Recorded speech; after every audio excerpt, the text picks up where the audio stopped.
What do you think about Conor's performance tonight? I thought it was a good performance. Good to bank the 12 rounds. You know, I think Dobson was good. He was tough. He was smart. Well schooled. Moved well away from the right hand. Came to survive a little bit, but you know, fought Conor a few times. First time he's ever gone 12 rounds. Good box ticked.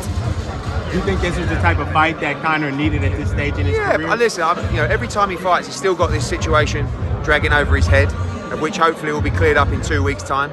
But that's it now. You know, he's boxed Orozco, he's boxed Dobson. Now he's got to jump in a real test.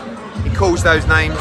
Let's see if he's ready. You know, there'll be some people, oh, he didn't look great. Oh, let's then fight him. You know, Eubank still doesn't fight him. He's 2 divisions higher than Conor Benn, and yet still won't fight him for millions and millions and millions of pounds. So, you know, hopefully someone will step up and fight him, but time to go into the deep end now.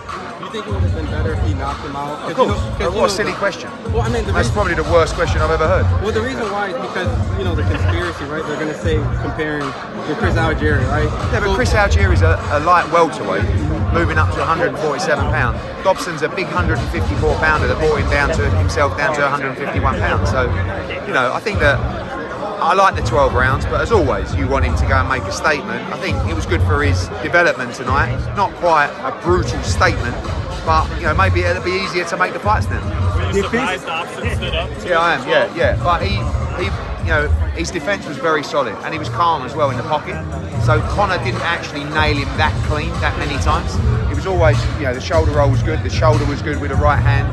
He was stepping away from it. So, you know, I think he hurt him in the 12th round particularly, and you know, I thought he was a decent fighter. What you message to Chris Eubank Sr. if he's watching? No, Senior's not involved anymore, but Junior, I don't know what the problem is. You know, people keep talking about Chris Eubank, who boxes at 160 pounds.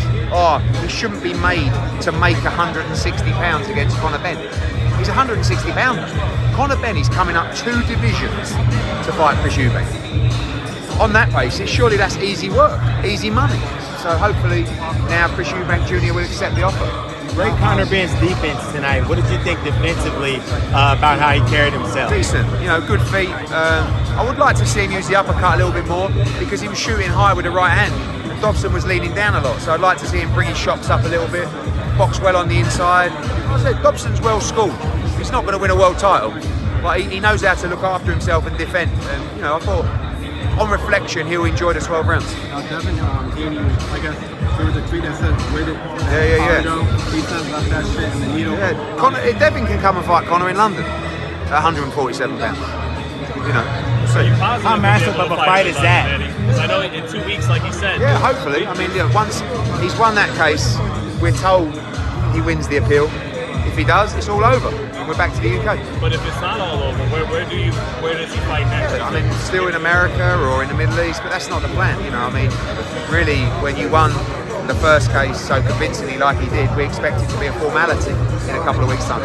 Eddie, how do you go into repairing a fighter's reputation from something like this? What you do is you realise that in life, the worst thing you can do is give a fuck what people think, right? You're never going to please everybody. So if you are a good person, you've got a clean heart, you just have to live your life. And you're never going to get over people on Twitter or people that want to criticise or people that are entitled to their opinion as well. But what are you going to do? Individually box off every negative comment. You just got to fight. You know, if he's telling the truth, which we believe he is, then really inside he'll know that he's got a clean heart and he can go and live his life. So I will say it's nearly been 2 years since that test as well. He's been through a hell of a lot, and hopefully just a couple more weeks to go. With that performance on Jaron Ennis and you know the UK. Yeah, long way. You know, even before that performance, and Conor's calling out Jaron Ennis and Crawford. He's 22-0. He's 26 years of age. I still feel like he's got 2, 3, 4 more fights at the levels. Let's be honest. There's 2 or 3 levels between Dobson and Boots. But he still needs to beat those good guys, and whether that's a Kell Brook, whether that's a Liam Smith, whether that's a Chris Eubank Jr, they're the guys that if he beats them, I think he can start mentioning those names. But that's not a performance that's going to tell you he's going to beat Boots or Crawford. What is it that gives you pause for Ennis, but not for a Haney fight at 147 or Eubank well, at 60? I just think that, well, Eubank's not very good, and is nowhere near the likes of, you know, Haney and, you know, Boots and Crawford in terms of ability, but he's big. That's the biggest challenge, is you've got to go in with a middleweight. Boots I rate as a pound. When you talk about Crawford and Boots, I rate them I mean, Crawford definitely top 3 pound for pound, and Boots I think he's got pound for pound ability.